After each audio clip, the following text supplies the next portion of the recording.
どうも、あきぽんです。今日はブレーキフルード、ブレーキのオイルですね、を交換するお話です。皆さん、ブレーキフルードって交換したことありますかね？オイルの点検窓ありますね。あそこに入ってる液なんですが、ディスクブレーキというのはブレーキをかけるときにそのオイルの圧力によってディスク板をブレーキパッドが挟んで止めると。そのグッと押す、そのための液がブレーキフルード、ブレーキオイルになります。自転車でいうとワイヤーでなってるんですが、そのワイヤーをオイルに変えたっていうことになりますね。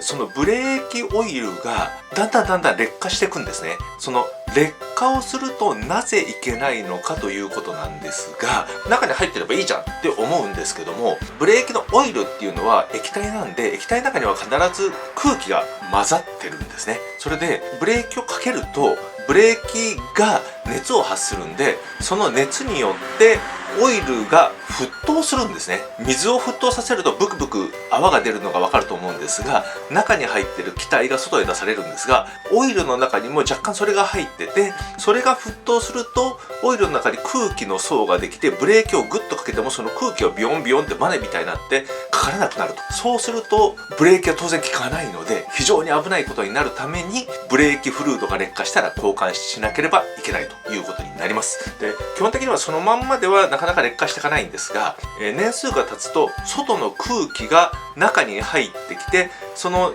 ブレーキフルード自体が湿気を吸って、入った湿気の中に空気があるのでいけないと。ブレーキの予備タンクの中に点検窓がありまして、それより減ってくると、減っても中に空気が入らないような構造にはなってるんですが、若干ないし、その中に入ってる空気が吸って劣化することになります。で、大体ね、2年に1回ぐらいは絶対に変えなきゃいけないというのがあるんですが、私は、ブレーキパッドを変えた時についでに変えちゃうことが多いです。それほどめちゃくちゃ劣化するわけじゃないので、見た目に点検窓から見てね、透明だったらいいなぐらいの感覚でいいと思います。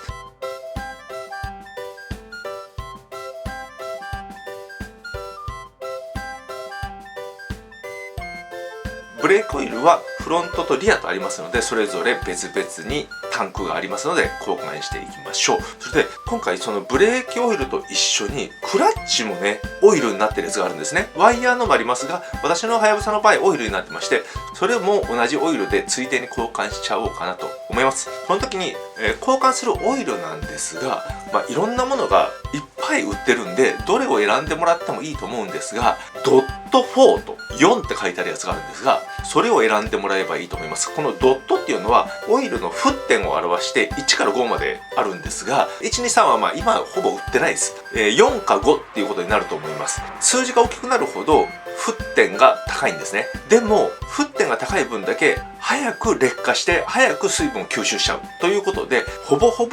4を買えばいいと思ってください。買いに行ってもね、普通の一般のバイク用品店だと4ドット4しか売ってないと思います。そのオイルを選んでもらえば、メーカーはどれを選んでもらっても全然構わないと思います。その代わり今回交換するときに一部だけであって足しましたとかではなくて、全部交換しちゃってください。いろんなやつが混じると、新しいやつと古いやつが混じったりとか、違うメーカー品が混じると、あんまり良くないので、その辺は全部変えるつもりでやってください。ではどうぞ。